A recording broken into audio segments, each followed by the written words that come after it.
Hello সবাইকে, আসসালামু আলাইকুম। আজকে সকালে ঘুম থেকে উঠে দেখি আম্মু কচুর লতি কেটে নিচ্ছিল। তারপর দেখলেনই তো আমার বাবু কি করছে।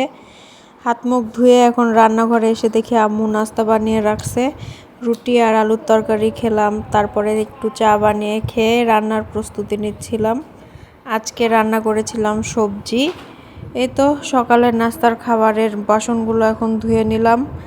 তারপরে ঘরটর পরিষ্কার করে এই দেখেন বাবুর কাণ্ড, সে কি করছে।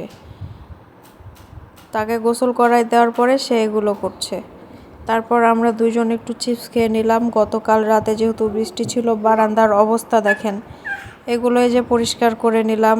এখন এই যে কাপড় ধুবো, ধুয়ে গোসলে যাব। আমি গোসল করে বাবুকে ঘুম দিলাম। তারপরে খাবার খেলাম। খাবার খেয়ে আমি ছাদে চলে যাচ্ছিলাম। ছাদে যেহেতু গম ছিল, গমটা নেড়ে জামা কাপড় নেড়ে আবার চলে আসি নিচে। তারপরে আর কোনো ভিডিও নেওয়া হয়নি। তারপরে আইসক্রিম খেয়ে নিই। এই যে এখানে চটপটি খাচ্ছিলাম। তারপর একটু রাত করে ভাত খেয়ে নিই। এই পর্যন্ত আজকের ভিডিও। আল্লাহ হাফেজ সবাইকে।